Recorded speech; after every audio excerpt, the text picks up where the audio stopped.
lain Pak yang kami dengarkan ada desakan lain dari pihak keluarga korban ini Pak. Ya, tuntutannya masih ada dua. Tuntutan pidana, kita kan sudah melaporkan Aibda Robik untuk pidananya. Kemudian tuntutan yang lain, pertanggungjawaban Kapolrestabes yang waktu itu menyampaikan bahwa penembakan dilakukan karena sedang menjalankan tugas untuk membela diri karena kondisi terancam nyawanya. Nah, sementara dari hasil sidang etik itu tidak terbukti ya, saya sampaikan melihat bukti-bukti yang ada di CCTV tidak ada unsur yang mengkhawatirkan nyawa korban terancam gitu loh. Justru nyawa pelaku terancam. Justru pelaku di situ berdiri sambil mengarahkan pistolnya ke anak-anak yang menggunakan kendaraan sepeda motor dalam keadaan berjalan cukup cepat gitu loh. Halo kawan, jumpa lagi dengan Taro Channel ya. Bismillahirrahmanirrahim. Assalamualaikum warahmatullahi wabarakatuh. Allahumma sholli ala sayyidina Muhammad wa ala ali sayyidina Muhammad. Oke kawan, kali ini kita upkan lagi ya.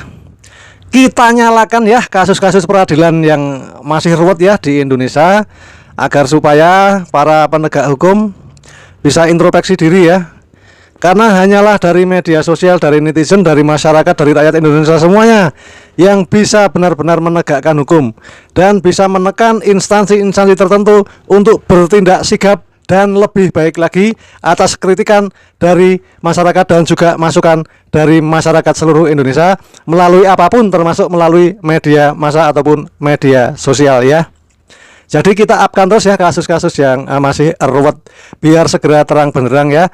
Kali ini jadi Lembaga Bantuan Hukum Penyambung Titipan Rakyat ya, alias LBH Petir Semarang ya, yang dipimpin oleh Pak Zainal ya, alias Zainal Petir ya, minta kepada Kapolri Jenderal Listio Sigit Prabowo mencopot Kombes pasalnya ya, tengah menuduh anak yatim yang menjadi korban pengedoran si Robik itu ya, anak yang berprestasi itu sebagai pelaku atau terlibat dalam selawuran antar kelompok anak ABG atau anak baru gede ya, yang biasa disebut kreak kalau di Semarang ya. Saya ulangi, disebut kreak di Semarang. Dan kreak ini adalah nama yang tidak pantas dijuluki untuk korban ya. Jadi demi melindungi anggotanya, yaitu si Robik itu ya, TSK Robik ya, yang telah mengedor si GRO dan dua temannya. Jadi Pak Zainal ini ya mendampingi atau dalam pendampingan rakyat miskin dan advokasi kebijakan publik ini meminta Kapolri Jenderal Polisi Listio Sigit Prabowo. Jadi langkah tersebut perlu diambil ya, kata Pak Zainal ya, agar kasus pengedoran pada 3 siswa SMK Semarang ini segera terang benderang dan tidak ada yang menghalang-halangi, apalagi menutup-nutupi, apalagi melindungi. Jadi copot dulu biar lebih terbuka duduk permasalahannya atas almarhum GRO ya, biar tidak sulit untuk meneruskan kasus ini yang dimana si Robik ini sudah di PTDH dan terkena pidana ya dengan ancaman pelanggaran pasal 338 ya. 338 itu menghilangkan, dan 351 yang jelas kekerasan ya. 351-nya itu dialami oleh temennya si korban GRO, yang dua itu yang kedor kena tangannya itu sampai masuk ke tulang, dan tulang itu katanya keserempet dadanya tapi nggak apa-apa karena kebal. Nah itu yang 351. Tapi tidak menutup kemungkinan 340-nya juga masuk ya, karena direncanakan untuk mengedor ya, sudah menghadang dan mengedor dan menyiapkan alat untuk ngedor. Itu sudah masuk ke pasal perencanaan ya, perencanaan pengedoran, yaitu 340, dan hukumannya otomatis hukuman nah gitu, atau di NK kan ya, minimal ya di Pulau yang Indah itu ya, Pulau Indah dekat Cilacap, yaitu Pulau Nisi Kimbingin. Nah paling enggak dilarikan ke sana, biar di sana bisa jadi salam olahraga buat penghuni yang di sana yang sudah lama nggak pernah olahraga ya. Oke, untuk selanjutnya langsung aja kita simak Pak Zainal dari LBH Petir. Institusi kepolisian baru memproses, baru menindak orang yang dianggap bertanggung jawab dalam peristiwa ini. Dan bagi kami, dalam hal peristiwa kekerasan terkait dengan penggunaan kekuatan dalam hal ini adalah senjata api, ini adalah masalah sistemik. Karena yang kami temukan setiap tahunnya, kami menemukan berbagai peristiwa penggunaan senjata api yang disalahgunakan oleh anggota atasnya. Mereka ini semestinya juga ikut bertanggung jawab berkenaan dengan peristiwa yang terjadi terkait dengan penyalahgunaan senjata api. Nah, tidak hanya terkait dengan peristiwa penembakannya, tetapi juga mengenai pengaburan fakta atau manipulasi fakta yang terjadi. Nah, dari institusi yang bertanggung jawab, khususnya Polrestabes Semarang secara institusi, itu juga harus bertanggung jawab, utamanya Kapolrestabes Semarang gitu, yang memberikan narasi seolah ada narasi bahwa ini ada peristiwa tawuran dan sebagainya. Baik, Pak Arianto, ada permintaan untuk pertanggungjawaban juga bagi Kapolrestabes Semarang ini, karena tadi itu sudah kemudian dilakukan penembakan oleh oknum polisi ini, tapi kemudian juga mengatakan bahwa korban ini ternyata terlibat tawuran. Bagaimana Pak Arianto? Ya, saya sudah menduga dari semula ya, tetapi saya terus terang lega sekarang. Karena apa?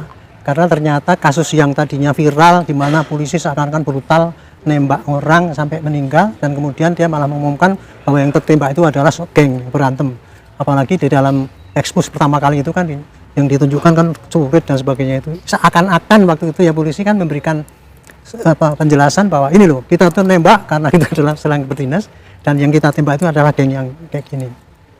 Itu pertama kali ya. Tetapi saya kan mendengar cerita ini ya tidak dari keterangan-keterangan Bapak Kapolres ataupun siapa di media.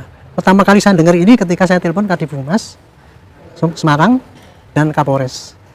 Dia waktu saya telepon mengatakan, ya Pak, anggota kami bertindak eksesif. Saya lega waktu itu. Wah, bagus gitu. Tapi Anda salah akhirnya. Karena di dalam ekspos kemarin itu justru kenapa ditunjukkan yang celurit itu nanti Anda coba, kalau nggak dikejar pasti Anda dianggap menutupi kejadian itu. Nah, sekarang kan betul terjadi kan. Waktu itu saya bilang, kan Petir pernah tanya juga, apa hasil gelar ini kira-kira nanti akan, saya kan bilang, ya enggak, karena itu yang dikemukakan cuma saksi-saksi yang sebagian saja, tapi saksi penembakannya enggak ada, ternyata enggak ya. Saya bilang sama dia, mestinya yang Anda gelar waktu itu ya, jangan yang celurit itu, yang tawuran-tawuran itu, yang datanya kurang lengkap itu, mestinya bagaimana orang itu menembak, polisinya, siapa itu yang menembak, mestinya ada gelar di waktu, wah kami nggak bisa Pak, karena itu dia diproses oleh Propam. Jadi Kapoltabes waktu itu hanya proses tawurannya doang dalam kasus matinya orang itu. Kapoltabes memeriksa matinya meriksa tawurannya, sementara ini Propam yang menangani, tapi waktu itu kan Propam belum terbuka. Nah, alhamdulillah nggak sampai seminggu ini sudah dibuka. Tadi Pak Putri kan mengatakan kok terlambat. Bagi saya ini tercepat ini, proses tercepat selama dalam cara ya. Ada kejadian, kemudian dalam waktu singkat sudah langsung diproses di depan terbuka kayak gitu ya. Dan polisi dengan tegas menyatakan apa yang terjadi ya, apapun tidak bisa ditolerir itu ya, dan kemudian hukuman pecat. Nah, kemudian tadi kalau tuntutan kepada Kapoltabes ya, pimpinannya kan, saya kira itu ya sudah pasti. Karena apa? Bapak itu korban itu kan kehilangan nyawanya, kemudian pembela itu kan menuntut keadilan ya pasti ya. Ini oknum yang kayak gitu, itu pasti atasannya juga bertanggung jawab juga kalau dalam prosedur kayak gitu. Tapi ini yang dituntut kan karena dia nutupi itu kan. Betul. Nah, soal menutupi ini kalau ini perkiraan saya Bu ya. Karena ketika saya telepon dia mengatakan bahwa dia sudah mengatakan bahwa itu kesalahan anggota, tapi kok beritanya seperti itu tadi. Saya kok menduga dia itu di framing oleh stafnya. Artinya apa itu Pak? Bagaimana? Begini. Jadi ketika terjadi gitu laporannya kepada Pak Kapolres itu bahwa ini Pak terjadi begini. Pak Kapolres tanpa cek di lapangan dia langsung ekspos begitu gitu. Ternyata ketika dia ekspos kan netizen kan lebih banyak bukti-buktinya itu, apalagi ekspos dia itu keliru. Karena apa? Yang diekspos adalah yang geng-geng kreak-kreak atau apa itu menimbulkan ketersinggungan daripada orang yang pihak korban itu kan. Makanya ini menuntut Kapolres harus dipecat dan sebagainya. Kalau bagi saya ya Pak Kapolres pasti akan dipanggil oleh Pak Kapolri atau Propam. Pasti akan diperiksa. DPR saja meriksa kan, minta itu, dan dia bertanggung jawab atas kesalahannya. Kapolres saja bertanggung jawab atas apa yang terjadi. Ya, makanya ini ya tanpa diminta oleh pengacara korban, saya yakin dalam waktu singkat Pak Kapolres pasti juga akan diperiksa, Pak Kapolda juga akan diperiksa, akan dilihat seberapa jauh pertanggungjawaban dia pada kejadian itu gitu. Nah, dari situ nanti baru saya tentukan kesalahannya itu berat apa enggak, itu saya tidak bisa menentukan ya, karena itu ukuran itu adalah pada ukuran Pak Propam yang bisa menentukan itu. Karena itu. Jadi kira-kira begitu. Ini kasus ini sebetulnya kasus itu ya keteledoran anggota yang main tembak gitu ya, kemudian dia mau ditutupi oleh teman-temannya mungkin yang lapor Kapolres, sehingga Kapolres salah. Itu dia ngomong gitu, dikonter sama dari netizen yang pakai bukti-bukti itu. Ya, Larinya ya. kan kemudian geng, tidak ada geng, tidak. Betul, Saya betul. tidak memperkarakan gengnya itu. Yang saya sayangkan adalah ngatasi ya, ada orang korban meninggal ketembak. Kok kenapa polisi nggak bilang minta maaf? Saya anggota saya khilaf gini Ya. gini akan kita proses. Itu kan gitu waktu itu belum. Betul, Nah, saya betul. menyarankan minta maaf itu, dan mungkin pernah juga Kapolres minta maaf ya di DPR itu ngomong gitu.